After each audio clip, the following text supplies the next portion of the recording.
It's December. Hope you're excited to immerse yourself in a season of love and togetherness with loved ones. Hi, I'm Adrian Atkinson. Welcome. It's Jamaica Magazine. We've got a great show lined up for you today.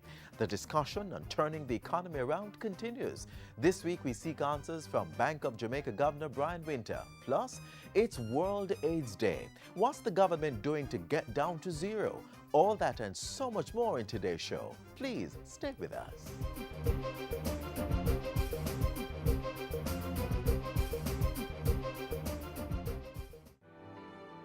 There's a long-distance relay that's still on. Many have taken it this far, each leg as important as the next, each challenge faced with determination. Now it's your turn to take the baton.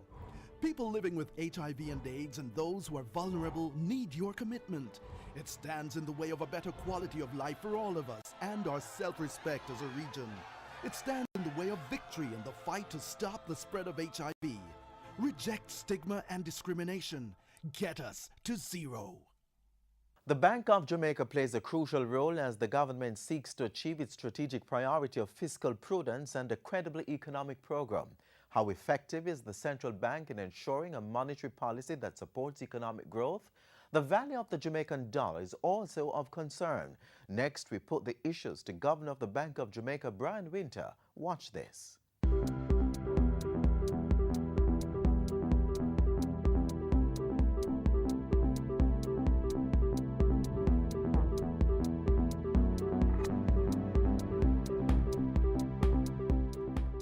Thanks for joining us for Issues and Answers. I'm Ian Boyne. Today we speak to the Governor of the Bank of Jamaica, Mr. Brian Winter. We talk about the dollar, we talk about the prospects for growth, the prospects for your own life. We thank you so much for your company. Mr. Winter, good to have you on Issues and Answers. Again, it has been some time, but good to have you back. The economy has posted growth in the last quarter for a long time. Is this sustainable in your view? What are the trends in the economy that give you optimism? Well, it is, as you said, the first recording or estimate of growth for 6 consecutive quarters before this. So this is very significant. The growth is being seen in a couple of key areas, agriculture being one, and the tourism industry being another. What we are expecting in terms of trends is to see a continuation of growth in those areas and for other areas to start to pick up speed as well. Jamaica's path for sustainable growth is going to be can only be built on economic activity that comes from our selling of goods and services to the market outside Jamaica. That's where the thrust of our growth can come from, which in turn then, that economic activity then generates the kind of domestic economic activity, obviously to support the workers, the industries that are exporting. And that is where we'll get a more vibrant domestic economy from. Without that, you will have, and we have seen this in the past, where there is a domestic economy that grows or appears to grow, but it's not built on activity that is supported from external sources. And so we end up borrowing instead of earning from abroad. And that, of course, is what has led us into, put very broadly, led us into this dangerous position that we currently are in, where we have a debt that is of proportions that are so large that it smothers the opportunities for growth for any individual in the economy and also for government activity that is necessary to create a more compassionate society to support the most vulnerable. It constrains the ability of any country to do those things. How, Governor, is our monetary policy supportive of growth? Well, I think that the important benefit that we see from a change of policy that we've now achieved and are looking to continue to persist over the coming years. Still have low interest rates. That change in policy is a change. The key element is this, what I call a strong fiscal policy. With that, in other words, this strong or high primary balance that people hear us talking about, which brings some difficulties in terms of what the government, it constrains the ability to spend in the areas that do need spending. But one of its benefits is that it allows now for monetary policy, which I have responsibility for at the Bank of Jamaica, to be more accommodative. And a more accommodative monetary policy means it translates to lower interest rates now and over time that flows through to the benefit of those who need to borrow in order to build a new business or even to buy a home. But to really sustain it, what we need to see is the start of economic growth, which itself then creates better conditions for both fiscal and monetary policy. So there's a kind of interdependency of these variables, but you have to start somewhere, and the starting point for us. But a significant difference now is that there's a greater coordination between the monetary and the fiscal policy. Well, I can't speak to the past, but I would say that in terms of the coordination, it's good. The challenge, I think, has been less how well the institutions coordinate, because I think they've been quite close, the institutions responsible for these different policies. I think the issue has been choices made about the actual policy. And our choices have not have led us into the position where we have this debt at 147% of GDP, which is where it was at the end of March this year. That debt level, which is one of the highest in the world, as I said, constrains a lot of activity. That debt level needs to be not only reduced, but to be clearly seen by all observers, stakeholders. They have to see that to be on a downward path, that there's some confidence that that path is going to continue downward. That, of course, is then the source of much pain as we generate these surplus, as the government generates these surpluses. We're going to take a break, Governor. When we come back, we want to talk about the dollar. People are concerned about the dollar and the decline of our dollar and what they regard as instability in the exchange rate. We're speaking to the Governor of the Bank of Jamaica, Mr. Brian Winter. We take a break.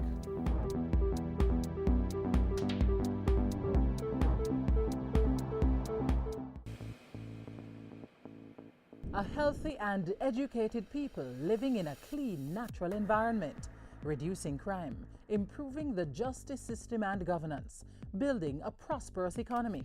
It's not just a vision, it's reality. Learn about the plan. Join the vision. My country, Jamaica, has a rich heritage and is very unique. If we all pull together, we can make it the place of choice to live, work, raise family, and to do business.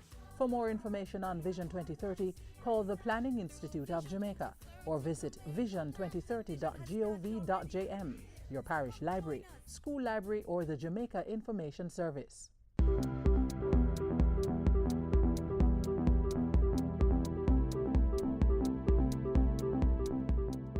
Welcome back. We're speaking to the Governor of the Bank of Jamaica, Mr. Brian Winter.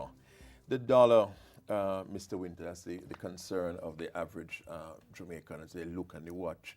We're in a 105 to 1. And so we're saying, why doesn't the Bank of Jamaica do something? Is this a deliberate policy to run down the dollar? Your answer on that. Should we be worried about where the dollar is going? How should we approach that? Well, I think that the exchange rate is perhaps the most important price in Jamaica, so it's natural that it has this attention. In Jamaica, we have an exchange rate that over time is in a position where we export in goods and services far less than we import. In fact, the difference between these flows is some 12.5% of GDP at the end of last fiscal year. Put another way, that's about $1.5 billion US. So every 3 months, what's that, about $360 million or so. Hope my arithmetic was Yeah, mine would be better. I should be careful with the mental arithmetic, but about $370 million every quarter on average. Now, that you have to find to pay for things that you don't have enough income. Yes, for That cash has to come from somewhere, and if you have too large an amount, and this is something we call the current account deficit on the balance of payments. If the amount is too large, then it's quite natural to expect that those who want to buy it are competing for a fairly small amount of money relative to what they need. It's that competition that is driving the exchange rate. Now, in the end, if somebody has their own money in Miami or New York and they decide to bring it in to spend to buy the thing that they don't earn enough to spend on, then you've got enough what we call capital flows to meet that current account deficit. Now, I would ask any viewer, how many people are actually doing that? How many people would want to do that? And one reason that they won't do it is because they see a country with such a massive amount of debt that they worry that if they bring the money in, they may not be able to get it out again. They're concerned about that kind of an issue because there will be an even bigger depreciation that they fear. So there's what you call an imbalance that you have to fix. Fixing that imbalance means that we have to improve Jamaica's ability to compete in the international economy. And that's where the reforms that focus on the tax incentives that is currently going through Parliament, a far-reaching reform of the system of incentives in Jamaica. That's where the doing business reforms, a number of which have been announced, but there are others that clearly need to be addressed. And that is where addressing the cost of energy in Jamaica, the very high cost of energy, where those initiatives, what drives them is the need to tackle the uncompetitiveness of Jamaica's economy. Fixing those things takes time. Even with the best reforms in place, there will be some lag before there can be a response. A fourth element of competitiveness is price. The exchange rate is that price. So a dollar that is more depreciated is a dollar that that allows a business in Jamaica to sell at a lower US dollar price internationally than it otherwise would in order to meet its payroll at home and so forth. So there's a relatively small change in competitiveness that is happening in Jamaica, maybe 2% or so, or 3% over the last year. It's not a lot, but it arises from the depreciation in the dollar when compared to the inflation rate that has occurred in Jamaica. And the depreciation is a little bit above the inflation rate, and that's the competitiveness gain that we've experienced. It's very traumatic, and I think it's not to answer your question more directly, it's not a solution to the competitiveness problem. It's not a long-term solution, but any small amount helps. But that represents, unfortunately now, disruption for those for an economy that's built on imports. And that, remember, is where the problem began, is that we have a large level of imports. Our economy is structured, if you like, around importing to consume, which but almost not cancels exporting. out the benefits of the devaluation. Because the empirical work has shown that devaluation hasn't helped us. Well, I think not significantly because of our structural problems. Well, I think that the empirical evidence shows that nominal depreciations or devaluations, as you said, haven't demonstrated that. The problem is that there are, in fact, what has occurred is that there have been real appreciations. Yes. So, because domestic prices in Jamaica have risen faster than the depreciation over you can pick most periods of time, let's say the last 20 years, you will see that there has actually been in real terms, the Jamaican dollar has actually got stronger. That's interesting. Which has, in a sense, made the domestic manufacturer put him in or her in a weaker position when competing to sell products in Jamaica compared to an imported manufactured product that was imported. Now, this is the broad macroeconomic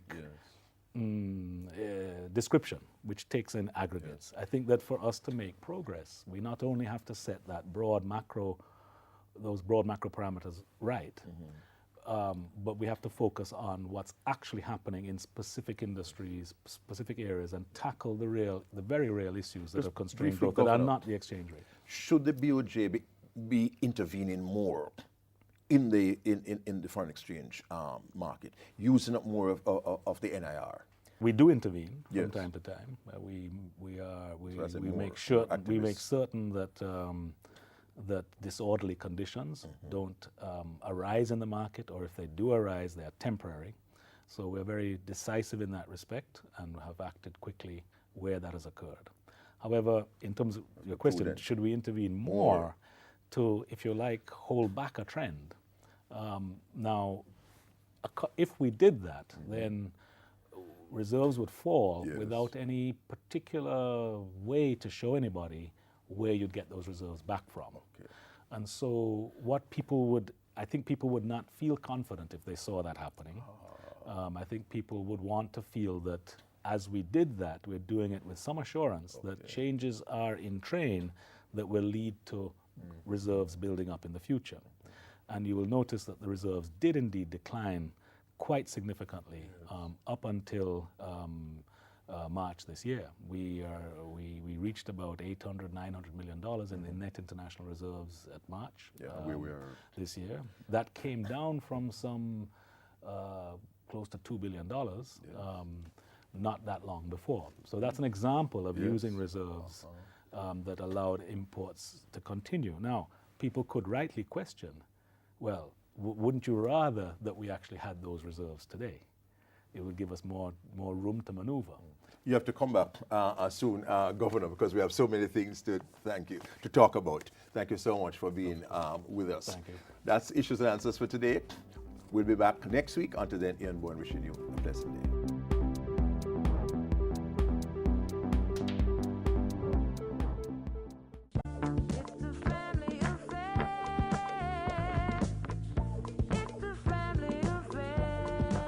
Sunday is a family day. We like cook together, talk, share ideas, and help each other. We reason about things.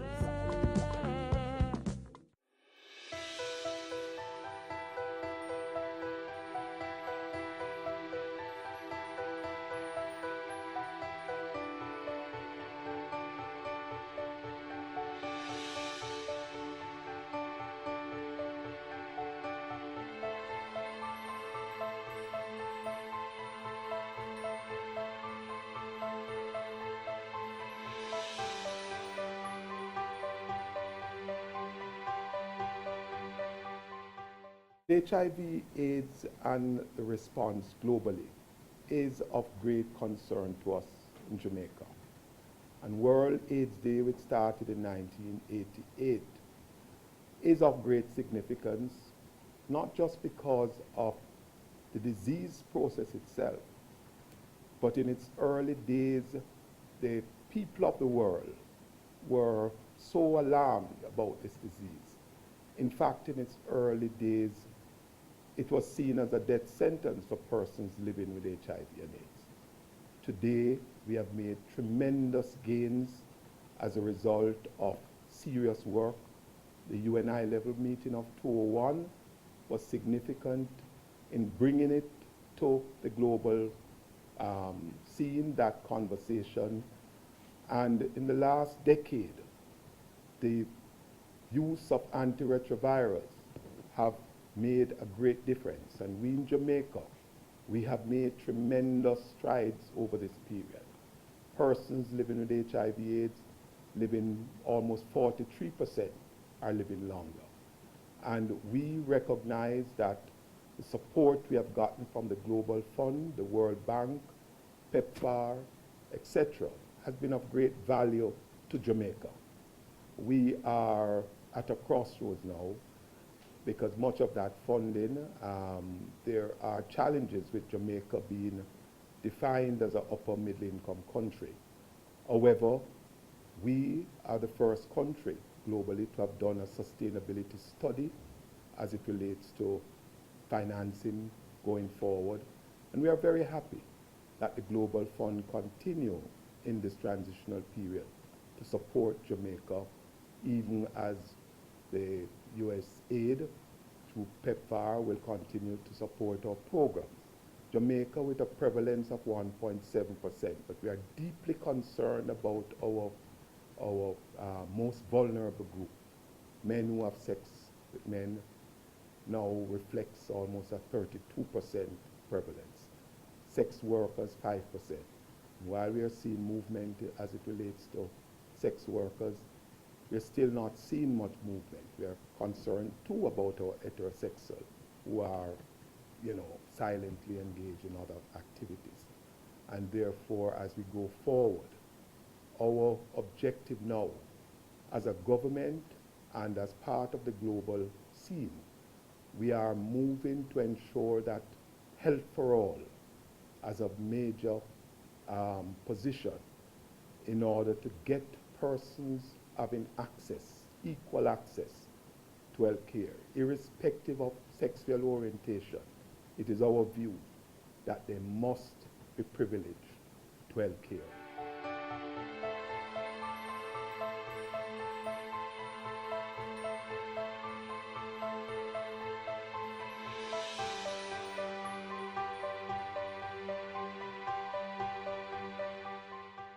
As we observe World AIDS Day, we would like to highlight the primary healthcare centers that are often first responders in providing the necessary care and intervention to prevent new infections. Coming up, the centers of excellence found throughout the country where health care is administered to everyone.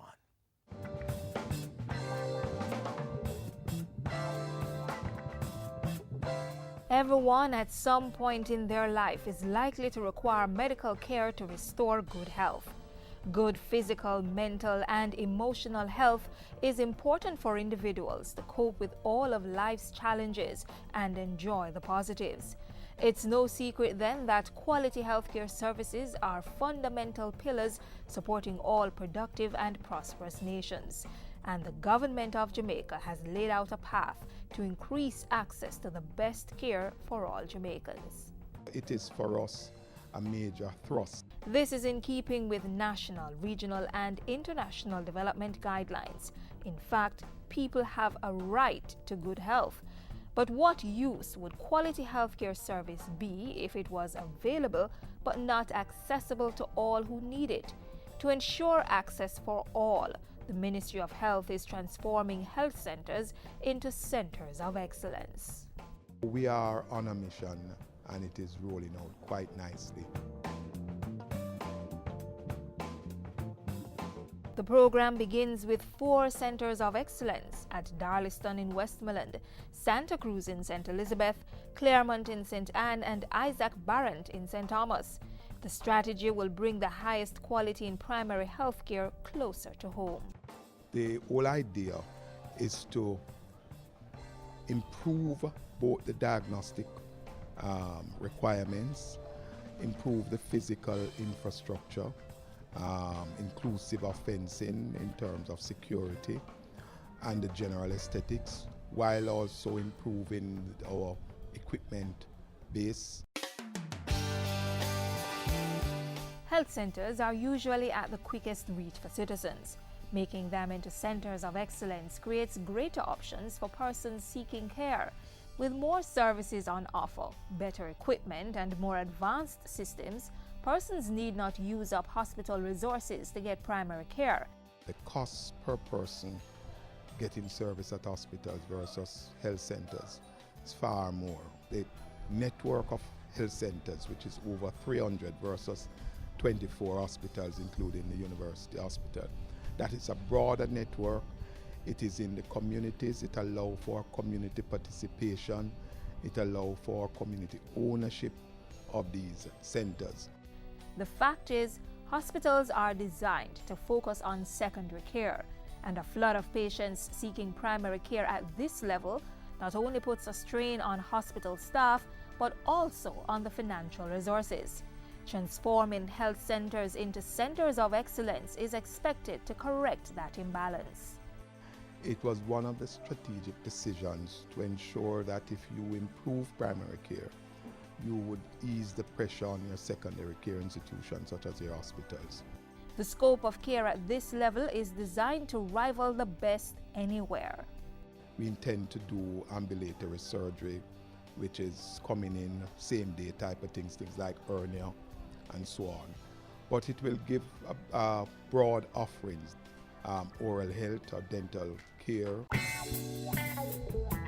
Controlling and reducing the spread of HIV/AIDS, improving maternal and child health, and promoting a healthy lifestyle to control incidences of chronic non-communicable diseases are among the key goals of this initiative. You now have about 56% of persons who die in Jamaica is as a result of the NCDs.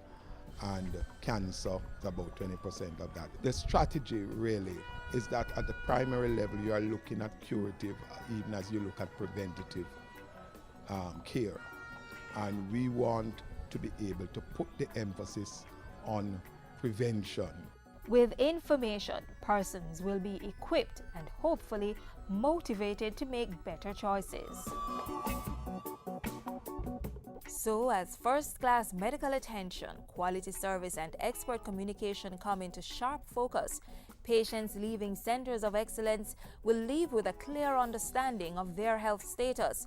This healthy thrust for quality primary care is in keeping with our people's high expectation for first world service. Financed mainly by the National Health Fund, the program is in train to create a new experience in primary health care.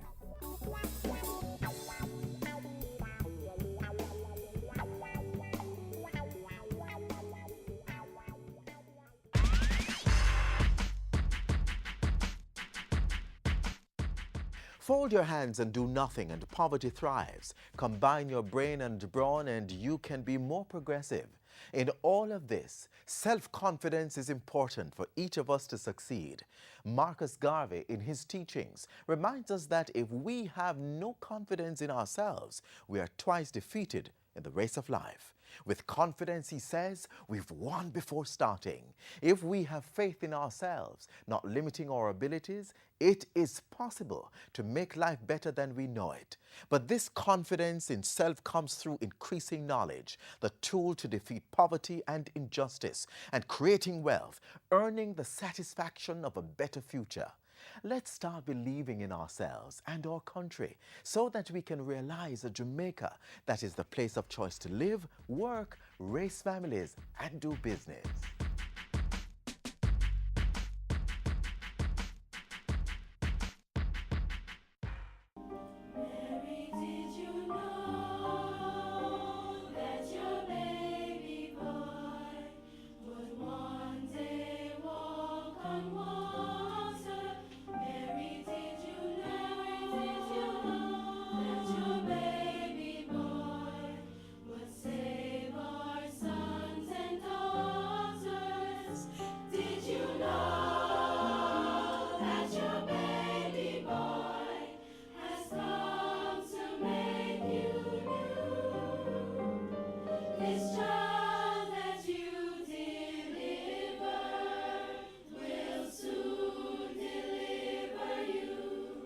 As the Christmas season unfolds, we leave you with this quote.